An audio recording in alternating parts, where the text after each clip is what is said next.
Hi everyone, I'm Nigel Gordyke, co-organiser of the Wilmot Terry Fox Run. I am so excited and honoured to be speaking today with Bill Vigars. Hi Bill, how are you? Hi, Nigel. How you doing? Glad to I'm be doing, here. Thank you. thank you so much for doing this. Um, Well, thank you for doing this. By you doing this, and you have a fabulous team there. You and your wife. I follow you on Facebook, and you're always got something going on for Terry. You really well, keep his dream alive. well, he's such an inspiring figure, and that's what we're hoping to speak about today from someone who was actually there as part of the Marathon of Hope. And you had a prominent role in the Marathon of Hope in 1980. Can you tell us what your role was and how it came about? Well, people ask me that question a lot. I'll tell you how I got there. I was living in Welland, Ontario. I applied for a job with the Canadian Cancer Society as the provincial director of fundraising and PR.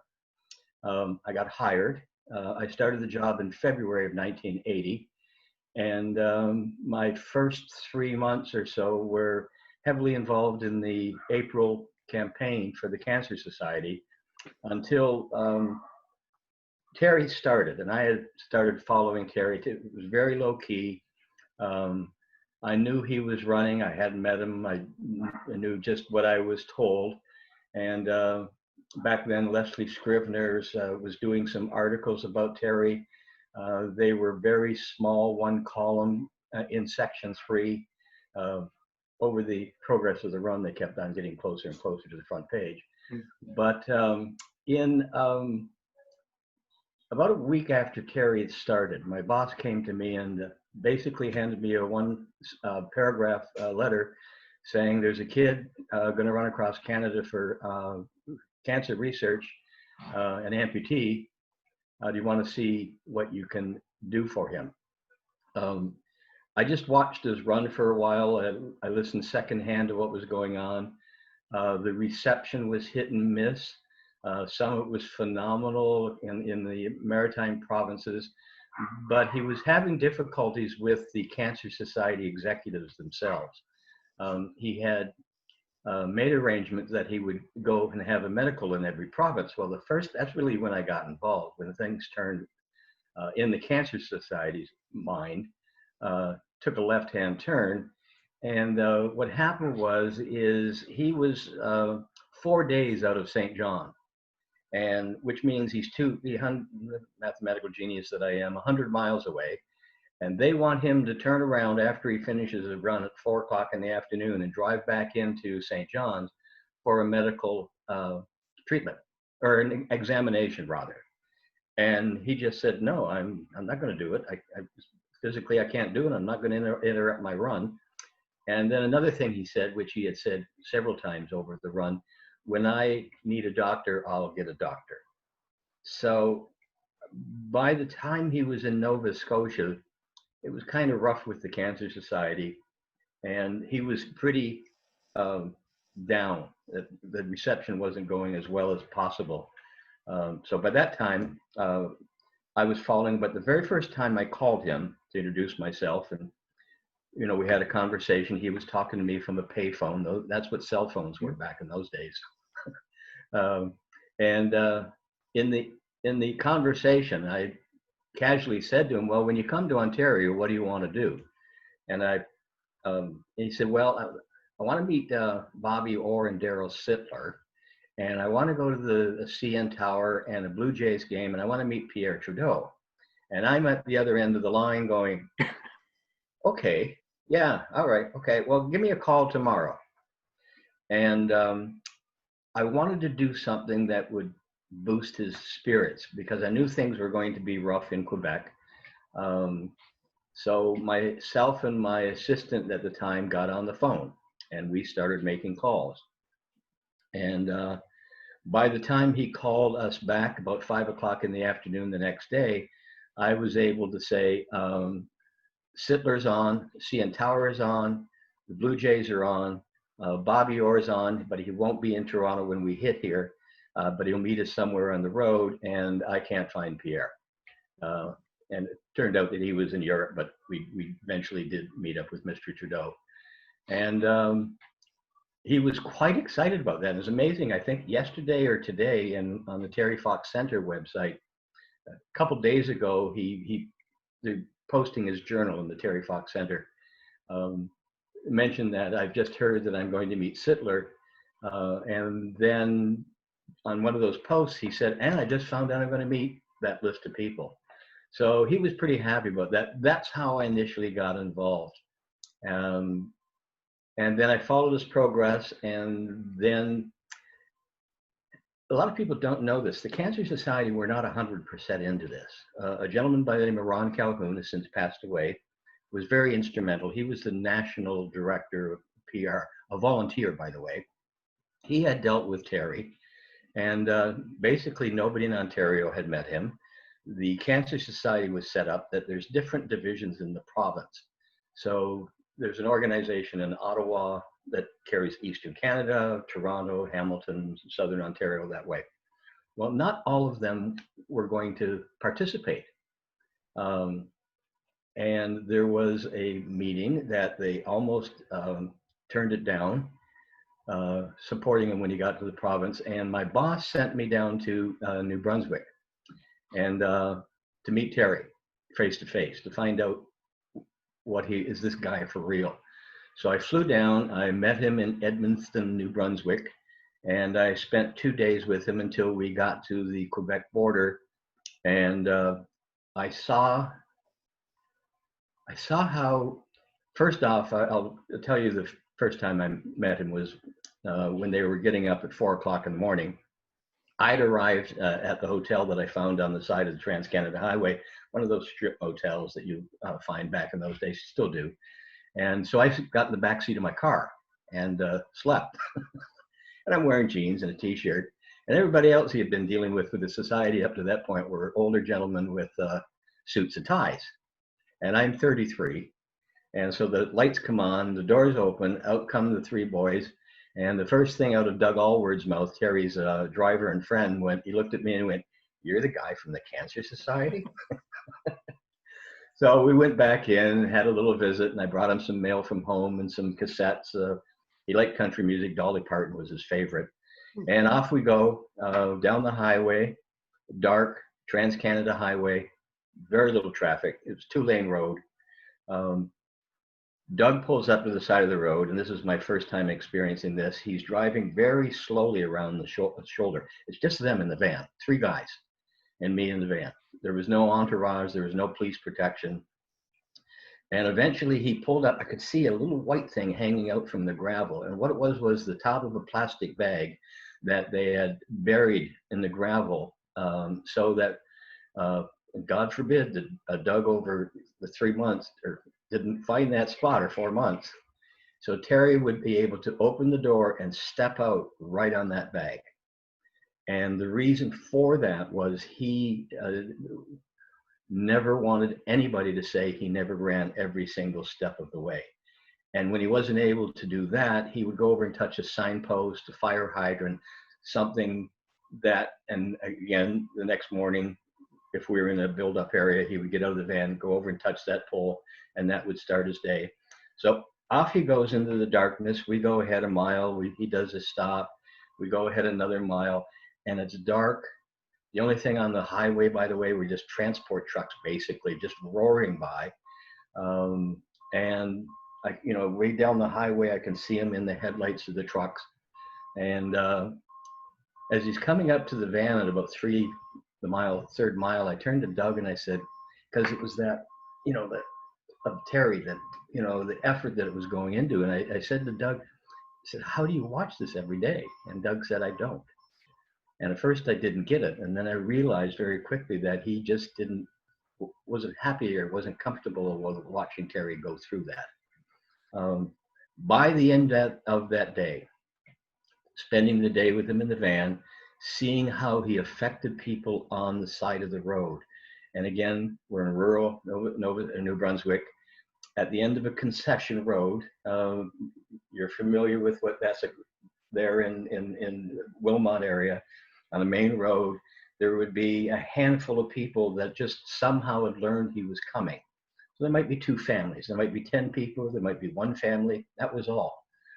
But the look in their faces as they watched Terry run, and I'm seeing grown men and people just standing there and tears running down their face. And then when I heard him speak that night to a gathering in the community, and I saw how he affected people, how he talked from the heart. He only had one message: we have to find a cure for cancer, and everybody has to be part of this. And you could hear a pin drop and every time he spoke, it was the same.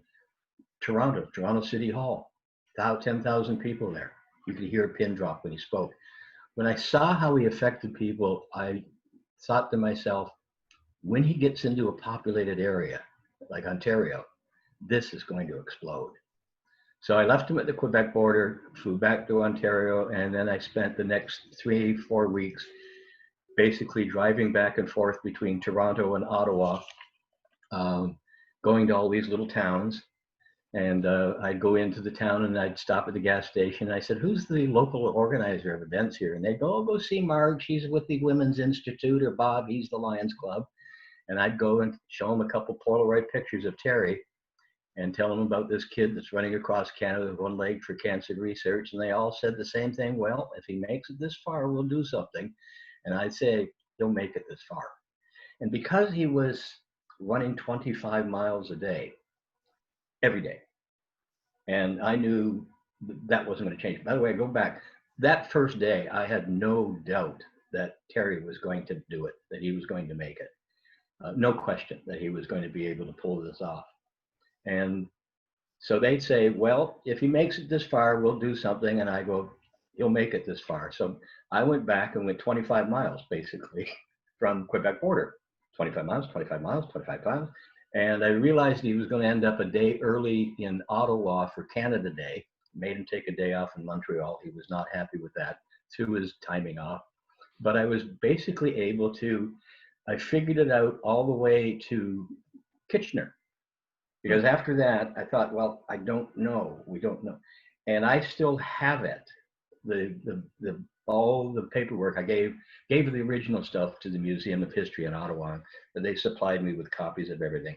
And that initial schedule that I made when he was still early into Quebec, I think we were off 3 days by the time we were just starting to leave Southern Ontario. So I've rambled there, but for me, it was just an amazing, amazing adventure. And I'm so proud to be part of it. And I always question why me? It's amazing when you say it's 40 years later, and we speak to people about Terry Fox and his legacy now, and people still get emotional about it. Yes, yeah. I mean, you noted earlier that in the early days there wasn't much media attention, and Terry's Marathon of Hope hadn't really captured the public's imagination yet. Was there an event or a place where you felt that there was a change? I mean, by the time you got to Toronto, there was obviously a groundswell of support, but was there something what happened before? The change actually happened. And again, Port aux Basques, for instance, an incredible reception. There were some very good receptions in the Maritimes.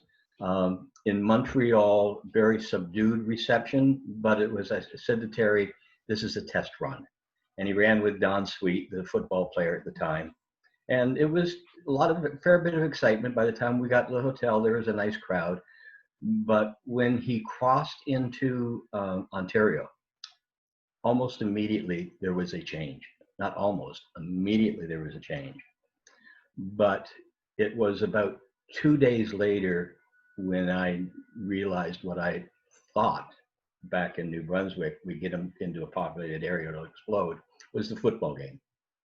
And I think anybody who's seen any of the documentaries on Terry know what I'm talking about. And I'd mentioned that I was trying to get him there. We were flying by the seat of our pants, by the way, literally every single day, because that's what it was. You couldn't plan. You planned that, yes, he's going to speak at 5 o'clock, but the rest of the day, you kind of knew by 8, he's going to have 12 miles in.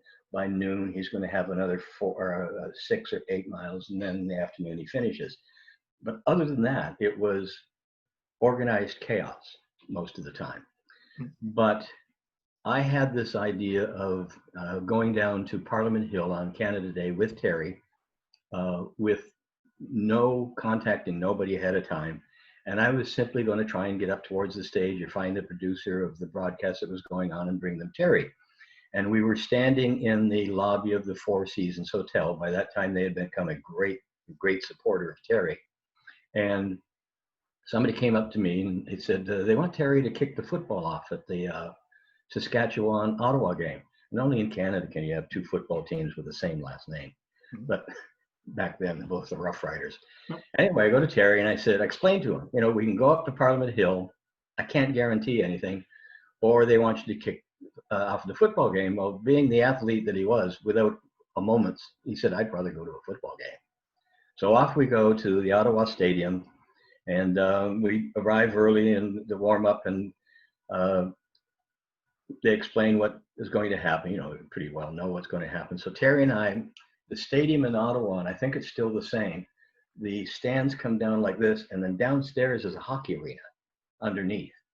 So we're down there, it's dark, just the exit lights on and a couple emergency lights on. We're at center ice, and I'm holding the football for him, and he's trying to kick it. And he's afraid he's either going to fall or shank it or, just make a fool of himself. So he was quite nervous. And then somebody else, okay, we're ready for you. And we're going up the stairs and we're in the hallway and we're just about to go out. And I remember thinking to myself, I hope that they know who he is. And they said, the announcer started, ladies and gentlemen, and Terry and I started walking the thing, and we hadn't even made it halfway towards the sidelines. We were just coming out. The people hadn't even seen him. They said, ladies and gentlemen, and then they saw him, and the place went crazy. Standing ovation that went on and on and on. And I can remember walking out in the field thinking, yeah, this is going to work.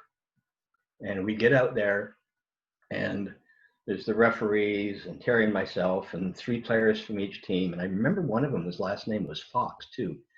And I'm looking at these, and I think there was Jerry Organ and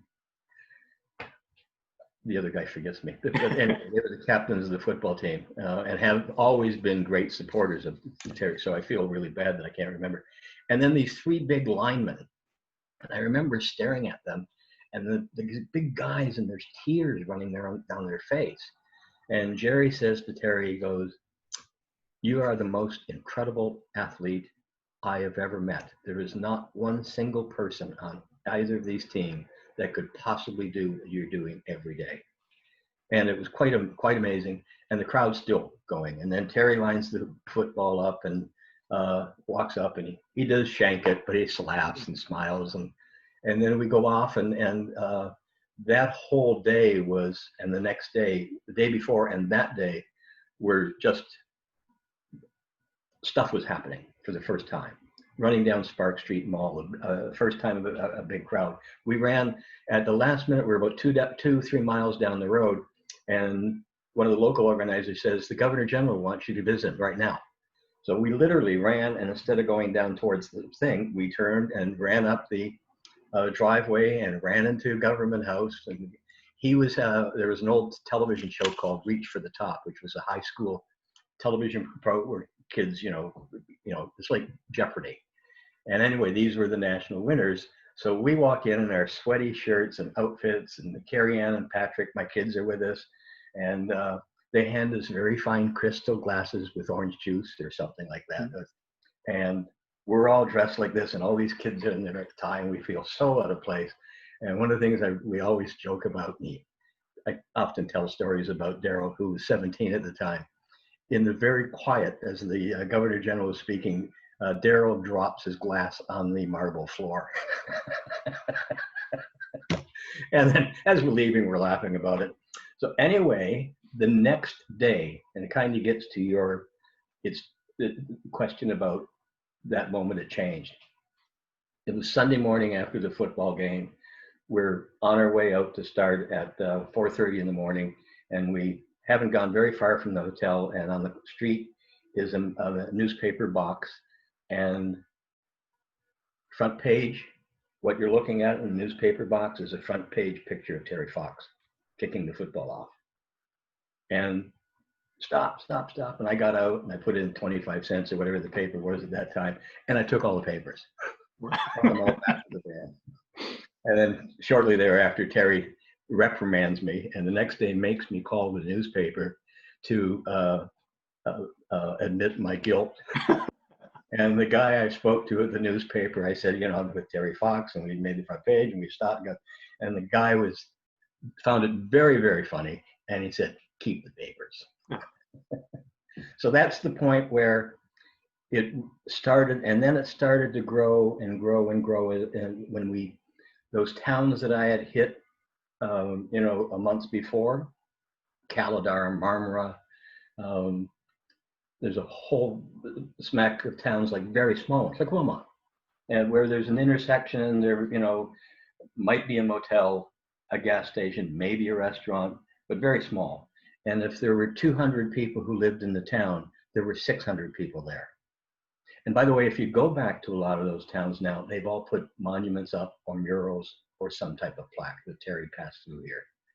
And then it grew and grew and grew. And then the next, when it really exploded, was Toronto. And far, far beyond what we anticipated, Mom and Dad flew in and surprised him.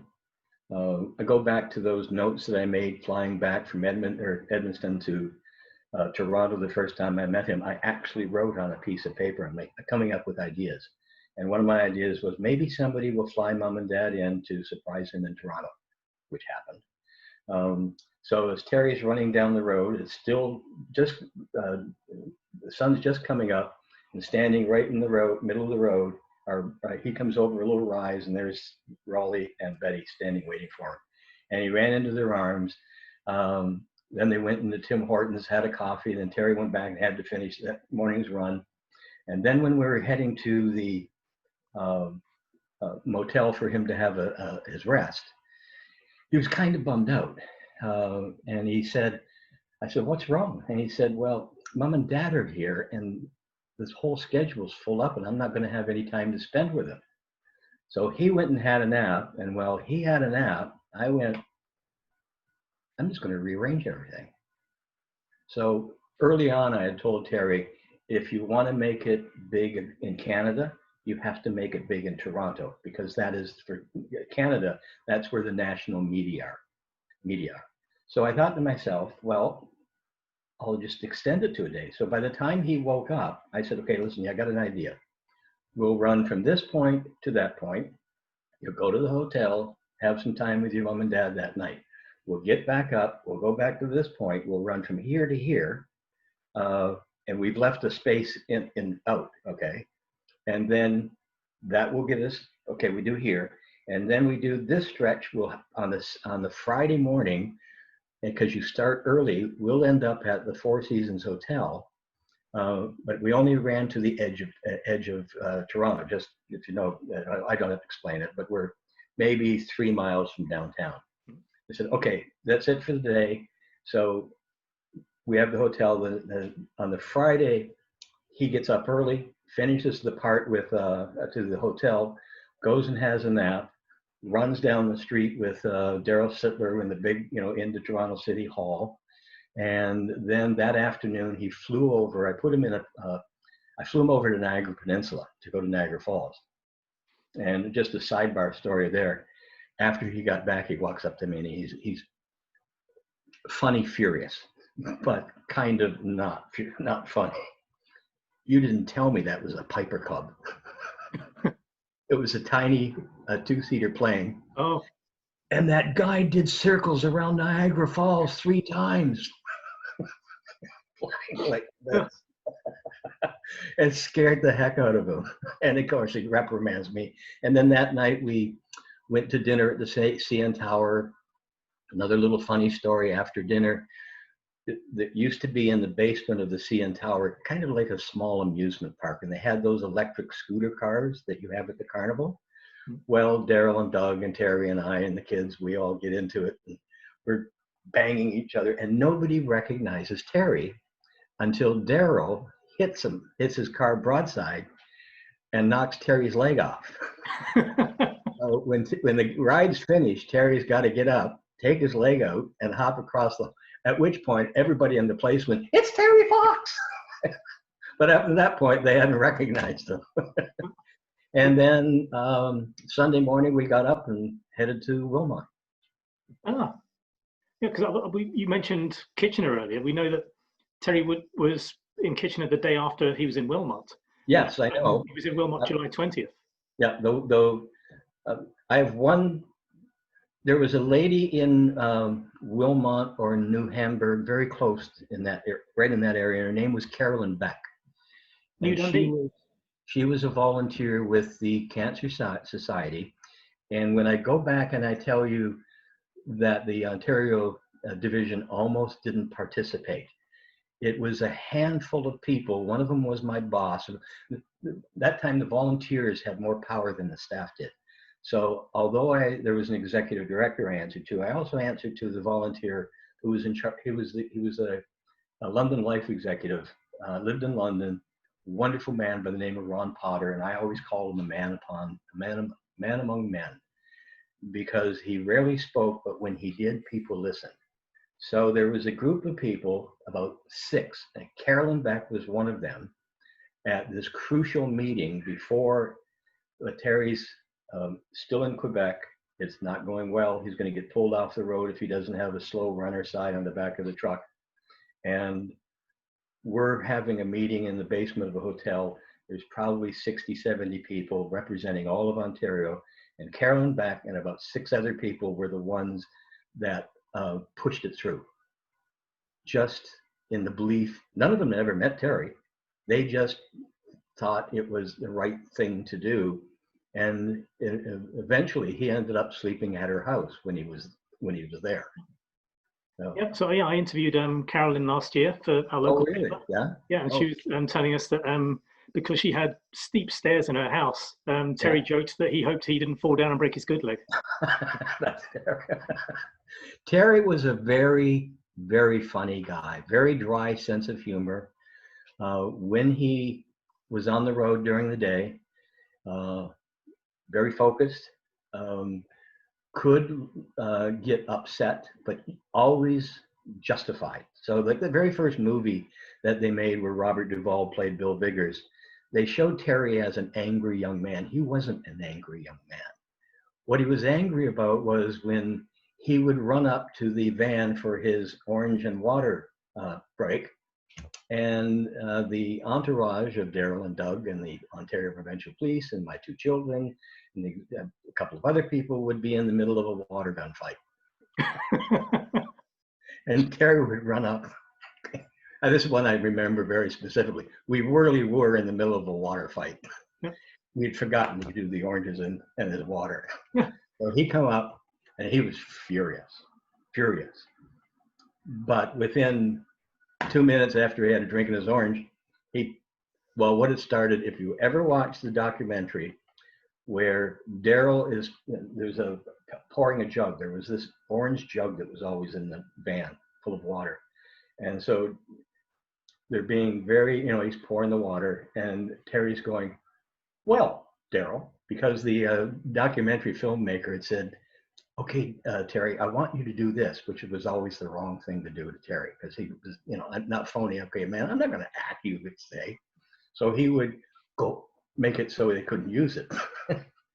"So, Daryl, how is your day?"